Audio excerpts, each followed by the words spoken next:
Estamos con la presencia de nuestros estudios, porque en la jornada de ayer Forever cumplió 104 años y queríamos hablar un poco de la historia, conocer las estadísticas y por eso la presencia de Carlos Ortiz en nuestros estudios. Bueno, Carlos, bienvenido y muy buenos días. Gracias, buen día Gastón, y para vos y para todo el equipo de trabajo, gracias por la invitación. Bueno, Carlos, a ver, decía, 104 años cumplió Forever en la jornada de ayer, pero antes de ir con Forever, preguntate cómo se te dio por esto de las estadísticas del Club Albinegro. Bueno, mirá, desde muy joven mi viejo me llevaba a la cancha, ¿viste? Y siempre escuchaba la gente mayor que hablaba de la grandeza del club, ¿no? De la historia que tenía. Y por ahí me remitía a ver los diarios, ¿viste? Los medios gráficos, y por ahí siempre en los aniversarios, siempre las mismas publicaciones, ¿viste? Entonces como que me dio curiosidad y empecé a concurrir al archivo histórico de la provincia, que tiene muy buenos materiales. Y bueno, ahí empezó todo, empecé a recopilar datos y bueno, después aprovechando el furor de las redes sociales, apunté más que nada a los jóvenes, para que los jóvenes conozcan la rica historia que tiene, la gloria que tiene el club. Sí, vos constantemente vas publicando, digamos, en lo que es las redes sociales. ¿Hace cuánto venís haciendo esto? ¿Hace cuánto se te dio, digamos? Y esto empezó hace 4 años. Ajá. Hace 4 años, como te comentaba anteriormente, apunté a los jóvenes, que es el furor el día de hoy, las redes sociales, ¿no? Qué joven no está prendido en eso, y bueno, y la verdad que tuvo mucha repercusión. Empezó como un hobby y empezó a gustar, y bueno, ahora se transformó en esto, la verdad que es muy lindo, ¿no? Y también sobre todo resaltar al jugador chaqueño, el jugador de la zona, que por ahí, siempre por ahí los medios resaltaban el jugador de afuera, Claro. y por ahí lo dejaban al lado, pero el jugador chaqueño fue clave, no solo en Chaco Forever, sino en las distintas instituciones de la provincia. Carlos, ¿tenés muchas preguntas constantes en las redes sociales de la gente sobre algún año, sobre algún campeonato? ¿Se comunica con vos, digamos? Sí, la verdad que sí. Prendió mucho en la gente, por ahí familiares de jugadores que por ahí no lo vieron y no tienen algún dato, y ahí bueno, se va haciendo una red muy linda, la verdad. Ahí estamos viendo algunas imágenes y bueno, siempre vos decías, en las redes sociales vas publicando fotos. ¿Dónde conseguís tantas fotos, digamos? Porque son fotos realmente históricas que tienen que ver con la historia justamente de Chaco Forever. Pero sí, aproximadamente en el 2000 comencé con esto, como te decía, en el archivo histórico, también en el Diario Norte. Y bueno, después a través de los medios de comunicación empecé a contactar con jugadores, familiares, dirigentes, viejos hinchas, que por ahí me proveen el material y lo vamos armando de a poquito. Primero empecé con lo estadístico, digamos, y recién el año pasado junté los casi 1070 partidos oficiales que tiene Forever, tanto en torneos federales como nacionales. Así que me es más fácil, consigo la imagen y le adjunto para darle más riqueza a la publicación, los datos que ya tenía anteriormente. A ver, Carlos, vamos a empezar a hablar un poco, decíamos, 104 años Forever, hablar un poco de lo que es la historia, cómo arrancó, cómo se gestó la institución. Bueno, viste, por ahí es poco conocida la historia de la escisión con un equipo, con nuestro equipo rival, digamos. Tenían que viajar en junio de 1913, tenían que viajar a jugar un partido amistoso a Las Palmas. En esa época, imagínate, los caminos eran imposibles, así que lo hacían por vía fluvial. Así que los dirigentes del equipo quisieron solo abonar, digamos, el pasaje de ida, y que los jugadores se hagan a cargo del pasaje de vuelta, cosa que no gustó. Además, ya había algunas diferencias que venían de arrastre, por lo que ahí se termina de romper la relación entre los dos grupos. Y al mes siguiente, en el 26 de julio de 1913, se reúnen en la Plaza España, y por asesoramiento de un abogado deciden renunciar y separarse del club de origen, digamos.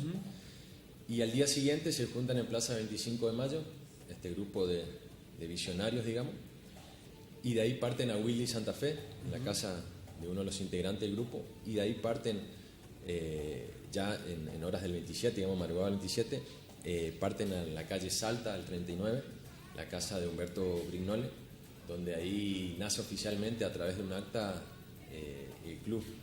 ¿Te acordás los nombres de los primeros dirigentes? Y por no ahí, te quiero comprometer, digamos. Claro, sí, la verdad que por ahí el que más resalta, porque fue luego el presidente, fue Alfredo López Lotero, Humberto Brignole, como te decía, los hermanos Soto, uno Justino, Crescencio Parra, y así diferentes integrantes del grupo, digamos, eran bastantes. Estamos hablando de 1913, leyendo un poco tus publicaciones, hablabas de por ahí los años 20, los años 30, que fueron años gloriosos para la institución, y si uno se pone a pensar, un club muy joven todavía en lo que era Forever, surgiendo en 1913. Contanos por qué fue una época gloriosa tanto el 20 como el 30. Claro, ponete a pensar que recién tenía 13 años y en el 26, que fue un año clave para la historia del club, arma un gran equipo y logra 7 años consecutivos hasta 1932 el torneo de liga. En esa etapa, digamos, los equipos de la liga eran 7, 8 de la liga, digamos, había alguno que otro de Tirol, por ejemplo. Y bueno, pero lo que llama la atención a los medios nacionales es que entre enero del 26 y agosto del 28 logra una serie invicto de 81 partidos. Estamos hablando de partidos oficiales, tanto de liga, y esto llama la atención a los medios y llega, digamos, a oídos de los dirigentes de los clubes de Buenos Aires y lo invitan a jugar a Chaco Forever, amistosos, Ferrocarril Oeste, Rosario Central, Sportivo Palermo, un equipo importante para la época, donde Forever seguía saliendo airoso, digamos, y eso fue lo que ahí empezó a ser importante y ya conocido en esa época el club. Y eso estamos hablando cerca del 30, en lo que es la década del 20. ¿Cuántos títulos se dieron en lo que ha sido todo ese periodo? Y fueron, como te digo, 7 títulos consecutivos hasta el 32. De ahí se produce, digamos, un desarme en el equipo. Inclusive uno de los zagueros era Víctor Baluzzi, que luego hace historia en Boca Juniors. La transferencia se hace desde Chaco Forever y luego hace historia en Boca Juniors. Después hay un par de años que se tardó en armar una base, y después otra época, la segunda etapa, digamos, gloriosa, es entre el 48 y el 51. Logra 4 títulos consecutivos con un gran equipo: Sojkovic, Cheri, el Fantasma Olivera, Pascual Pérez, bueno, una infinidad de nombres que quedaron, viste, en los libros de oro, porque eran torneos importantes la liga en esa época. Sin duda que sí. Carlos, y después, a ver, me hablaste de los años 50, otra etapa gloriosa entre los 40 y los 50. ¿Cómo continúa después la historia de Forever? Bueno, después llegaría la etapa un poco más conocida del 67. Previo a ese, en el año 66 sale campeón Forever de la liga en forma invicta, por lo que gana el derecho a jugar el primer regional de la historia. Justamente el domingo se cumplen 50 años el primer partido de ese regional con Guaraní en Misiones, donde Forever gana 1-0 con gol de Porfirio Cáceres de penal. A la semana juega el partido de vuelta, gana Forever 3-0 y pasa a la final. Se enfrenta con Racing de Córdoba, que había superado al Huracán Correntino aquí en Corrientes, y juegan la primer final en Córdoba, gana Forever 2-1. El partido de vuelta lo empatan 0-0 y de este modo tiene el derecho, como la zona, digamos, la zona norte. Solo fueron 4 equipos al interior que clasificaron al Club Nacional. Claro. Y bueno, por orden cronológico es el primero que juega en la Bombonera, oficialmente el equipo anterior. Con un resultado decoroso para que era la época, y quizás ese torneo el fixture, digamos, lo acompañó un poquito, porque las primeras 7 fechas le tocan los 5 grandes. Claro. Así que imagínate, la primera experiencia, equipos profesionales, pero la diferencia no era lo técnico, porque la verdad que había muy buenos jugadores acá chaqueños de la zona, sino lo físico. ¿Viste? El segundo tiempo por ahí se caía un poco el equipo, y bueno, ahí marcaban diferencia los equipos rivales. Bueno, y después, Carlos, después de lo que fueron estas primeras experiencias en los torneos nacionales, ¿cómo continuó todo hasta llegar a lo que fue ese ascenso histórico en el partido frente a Lanús? Claro, bueno, ahí tenés, desde ese 67 Forever juega 9 regionales más, en total fueron 10, ganan 6, por lo que estuvo presente en 6 torneos nacionales, uno de los equipos del país, del primer país que más participaciones tiene. Lo hace, digamos, en una etapa hubo una plaza fija que se daban a distintas provincias. Realmente nunca entendí por qué el Chaco no obtuvo esa plaza fija, por lo que Forever tenía que primero ganar el torneo de la liga, jugar un selectivo. Que lucharla. Claro, la tenía que remar atrás. Y bueno, igualmente logró muchas participaciones. En el 85 gana el torneo oficial de la liga, y en el 86 llega la estructuración, ¿no?, del fútbol. Y se arma el Nacional B, primer Nacional B, donde Forever gana por mérito propio deportivo, al haber ganado el oficial del 85. Ahí empieza los primeros Nacional B. El auge fue terrible, la gente, el pueblo chaqueño acompañó no solo el hincha de Forever, sino la gente del fútbol, digamos.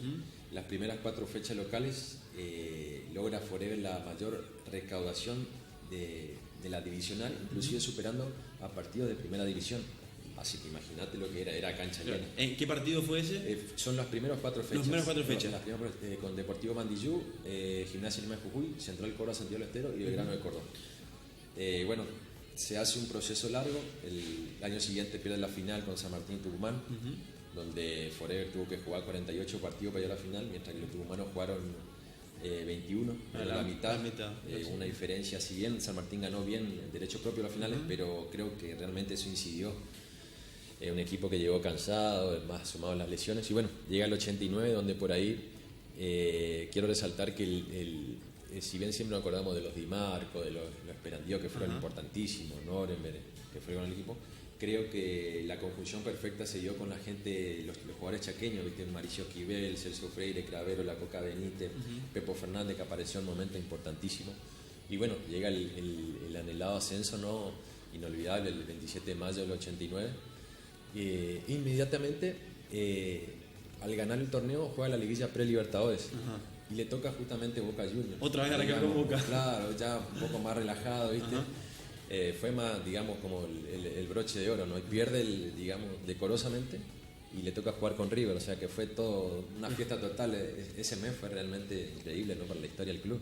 A ver, uno por ahí, o la mayoría puede llegar a conocer lo que es el partido frente a Lanús, aquel ascenso, con la caída de la tribuna, el alambrado, que la gente lo termina levantando, pero ¿cómo fue en sí ese torneo, en los partidos previos, cómo se fue dando, hasta llegar a esa final con Lanús? Claro, bueno, es conocido que al terminar la primera rueda, Lanús llevaba 7 puntos de ventajas. Se va cayendo el equipo, había llegado Palavecino, empiezan a surgir la individual, el juego colectivo también, y se empiezan a ganar partidos. Fíjate que de los 15, ganó 15 partidos local Forever, y solo perdió uno. Hizo la localía algo importantísimo. Y la última fecha por ahí se empezó a complicar porque se empatan 4 partidos. Lanús tampoco ganaba, pero hay una serie de 4 partidos que Forever empata, inclusive juegan Tucumán con un arbitraje vergonzoso de Crespi, echa 4 jugadores, Felipe y Marco, Esperandío, Cravero y el Chiche Sosa, digamos la base, la estructura importante para ese equipo, ¿no? Y bueno, llega la fecha 41 con Temple en Buenos Aires, un partido importantísimo, donde aparece la gran figura de Pepo Fernández, ¿no? Que hace 2 goles. Completó Felipe y Marco la tercera conquista para llegar con chance al 27 de mayo del 89 con Lanús. Carlos, siempre uno por ahí piensa ese partido, lo que fue frente a Lanús, y esto que te decía de la caída de la tribuna, que hoy parece inviable, digamos, no imagino un partido que se caiga la tribuna, claro, y que el alambrado, digamos, y que la gente lo vuelva a alzar. Realmente debes tener imágenes y curiosidades de ese partido que son históricas e inolvidables. Claro, no, el alambrado fue terrible, fue una jugada de Pepo Fernández, mano a mano, que la toca al segundo palo y parecía que entraba y pasa, y la gente se vino, y bueno, con la policía, la gente por ahí, gracias a Dios, el comportamiento fue excelente, y eso sumó. No te olvides, el árbitro luchó adicional a 7 minutos, llega la famosa jugada de Villagrán, el tiro libre, un excelente jugador de 10 tiros libres, el uruguayo te convertía en 9, y bueno, tira y gracias a Dios pegó en el travesaño y salió. Todavía recuerdo el saltito de Ferlati como para la foto, como para diciendo, creo que la sopló, ¿viste? Para que pegue y salga, y bueno, la alegría total. ¿Estuviste en la cancha? No estuve en la cancha, no. ¿Sabes por qué te pregunto? Y te iba a preguntar más o menos cuál es la estadística, cuántas personas hubo, porque debe ser un partido donde estuvo prácticamente todo resistiendo, todos los hinchas de Forever, porque yo estuve ahí, no sabes si es verdad por ahí, si estuvieron todos, pero son esos partidos que la gente siempre comenta y obviamente quedaron en la historia. Claro, fíjate que la cancha inaugurada en tiempo récord, en 3 meses se hizo, se inaugura en 86 y la capacidad total era para 25.000 personas sentadas, así que calculá que la gente que había se veía, el pasillo no se notaba porque eran todo cabecitas que se veían con las gorritas, así que calculale que fácil 27, 28.000 personas, almas más los que estaban escuchando, imagínate lo que habrá sido eso para el Chaco, ¿no? Carlos, a ver, antes de seguir, después de lo que fue con la historia de Forever, lo que es este ascenso a la primera división, vos tocabas tema de la cancha. Contanos un poco cómo fue, dónde empezó a jugar Forever y las diferentes canchas y las diferentes ubicaciones que tuvo la misma hasta llegar a la cancha actual. Claro. La primera cancha estuvo en lo que hoy sería la escuela Raúl Bedías. La número 2, digamos. La número 2, exactamente. ¿Año? Luego la primera cancha 1943, si mal no recuerdo. Para luego la municipalidad luego le saca ese terreno y le cede el lindante donde hoy sería la Plaza España, que fue la famosa, conocida la cancha de Chiapas, digamos, hasta 1958, donde se juega el último partido, y el 25 de mayo de 1960, en un partido amistoso con Cerro Porteño, que pierde Forever 4-3, se inaugura donde está actualmente el campo de juego, digamos, 25 de mayo de 1960. Bien, ahí la cancha la 9 de julio, digamos. La 9 de julio de 1922. Bien, volvemos a la historia de Forever Carlos y quedamos en el ascenso del año 89, cómo sigue después y ese proceso malo que ha llegado a partir de los años 2000. Claro, sí, después de primera división, 89-90, digamos, fue un proceso un poco de resultados irregulares, remonta a lo último, llega el famoso desempate en Horacio de Córdoba, la Bombonera, el 5-0. En la apertura 90 arranca muy bien Forever, inclusive llegando a quedar un punto del puntero que era Boca Juniors. Tenía la valla invicta para la cuarta fecha, tenía la valla invicta, el único equipo con la valla invicta, cuarta y quinta fecha, el arquero era Jean Caglini. Y después llega una caída. En la apertura 90, Chaco fue el equipo del interior que más recauda. O sea, imagínate el auge que todavía seguía manteniendo el seguimiento del club, ¿no? Llega la apertura, el clausura 91, donde ganamos un solo partido, siendo fecha antes ya se venía picada el equipo, realmente nos llevaban a la expulsión, algunos arbitrajes también. Llega el descenso, el 91-92, Club Nacional B se clasifica al octogonal, el 92-93, un torneo también que venía bien, sacó muchos puntos, Ramos Delgado era el técnico, y las últimas 7 fechas se complicó, empezaron los problemas económicos, lesiones, un plantel corto, no se logra clasificar, se juega un partido histórico con Colón de Santa Fe, y el 93-94 llegan los ladrones, los delincuentes disfrazados de dirigentes de Sol de América, que realmente hicieron un desastre en el club. Habían traído figuras que jugaron 4 o 5 fechas, empezaron a rebotar los choques, se fueron, como a lo largo de los últimos tiempos tuvieron que dar la cara a los jugadores chaqueños. Se sacaron algunos resultados importantes, pero no alcanzó. Llega el descenso, ¿no? Iba acompañado de lo institucional, está claro. Exactamente. Realmente afectó mucho lo económico, ¿no? Así que, después llega el Argentino A, temporada 95-96, donde un gran equipo donde los jugadores salían a buscar los sponsors, muy poco dirigentes. Fue un equipo importantísimo, avanza 2 fases. Llega la última y ya con equipos profesionales no logra clasificar, pero realmente fue un equipo que gracias a esa campaña, en la reestructuración del Nacional B, vuelve en el 96-97. Areán trae un montón de matados de afuera, dejando de lado a muchos jugadores chaqueños. Se hace una pésima campaña, vuelve Palavecino como siempre uno de los grandes íconos de nuestra historia. Gana un torneo permanencia con equipos importantísimos, Antoniana, Instituto de Córdoba, San Martín Tucumán, lo gana y pelea por el segundo ascenso con Gimnasia y Tiro a Salta, queda eliminado, los salteños luego ascienden, o sea que se perdió contra un equipo importante, y el torneo siguiente afectó lo anterior porque no sumó los puntos del torneo permanencia, ¿viste? Donde el Forel lo había obtenido y sacó diferencia de puntos, sino quedaron los puntos de la época Areán. Así que había que salir, había que hacer una muy buena campaña y como siempre los jugadores del club dando la cara, los Santiago Alvarenga, no me quiero olvidar nada, ¿viste? Juan Alarcón, toda esa época, Jaco Abusín, los Batalla, Chelo Rosín, Tanque Roja, Pedro Romero, Travesani. Y ahí llega un año muy difícil, el 98 se logró el descenso y también en la liga casi se descendió, lo que hubiese sido catastrófico para un club tan grande. Claro, no, sin duda. Así que después ya lo conoció la quiebra.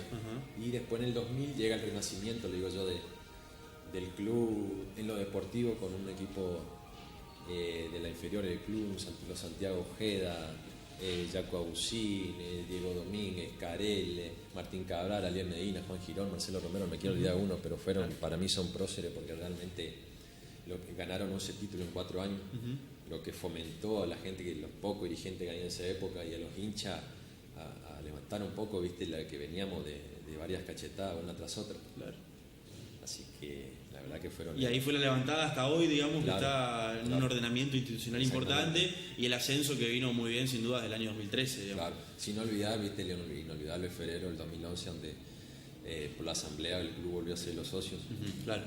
Y bueno, creo que el día de hoy nos encuentra muy felices, la verdad que ver la familia que vuelve a la cancha, muchos chicos realizando toda la actividad que hay, el crecimiento que hay, realmente pasar por el club, los alrededores, la parte de atrás, adelante, la verdad que nos encuentra muy bien y bueno, esperando que llegue el ascenso para... En realidad a veces hay que ir seguro, ¿viste? No hay que apurarse para que no cometer errores cometidos antes y que el equipo llegue bien y que recupere el lugar que le pertenece por historia, por infraestructura y sobre todo por la gente que nunca lo abandonó. Carlos, para finalizar, te iba a pedir, lo que tiene que ver estadísticas. ¿Máximo goleador de la historia Forever? Mira, por ahí siempre hay mucha polémica, ¿viste? Por ahí el mayor goleador en los viejos nacionales es Oscar Ángel Palavecino. A nivel de la liga, los máximos goleadores pasó los 100 goles Marcelo Tacho Romero. En los regionales fue Pepo Fernández. En la sumatoria de los 52 torneos nacionales y federales es Aldo Visconti. El goleador nacional B, por supuesto, Hugo Mario Nuremberg.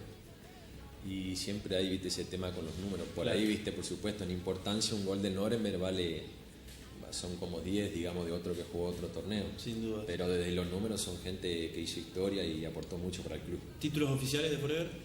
Y bueno, por ahí no lo toman oficial, pero yo creo que los 6 torneos regionales deben contarse realmente.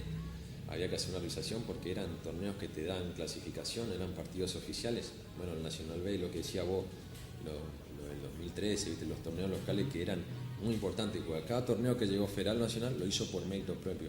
No recibía invitaciones como otros clubes que por ahí reciben y descienden. Bueno, hasta hace poco lograron conservar la categoría, pero la verdad que vivían de invitaciones. Y esto es más subjetivo, pero según los números y según vos, máximos ídolos que tiene la institución. Claro, yo creo que saca una cabeza, como te decía, Oscar Ángel Palavecino, porque como jugador, goleador del torneo nacional, goleador de la liga, cuando la liga era torneos importantísimos, obtuvo torneo de la liga como jugador, ganó los regionales, disputó nacionales y después, bueno, ganó el 89, ¿no? Acompañado por un gran equipo. Y Daniel Oscar Cravero también, por supuesto, no se puede escapar. Un jugador y técnico. Un jugador y técnico, exactamente. Fíjate que él hizo todo el proceso de Nacional B hasta el 89, pero había ganado el torneo de la Liga del 85. Son dos personas que siempre están, ¿viste? Cuando se necesita cambio, siempre salen esos nombres, ¿viste? Porque son gente que hicieron mucho por el club, que siempre debemos estar agradecidos. Carlos, agradecerte tu presencia en nuestros estudios y ha sido un placer tenerte en nuestro programa. Gracias, Gastón, por la invitación, a vos y a todo el equipo de trabajo. Dejá de mandar un saludo a todos los hinchas de Forever y decirles, ¿no? que se hagan socios, que es la forma más genuina de ayudar al club. Y bueno, dejá de mandar un saludo que me están viendo a Luz Eva, Solita y Diego Armando. Y gracias nuevamente. Carlos, gracias a vos nuevamente. Y nosotros hacemos una pausa y enseguida regresamos con más informales.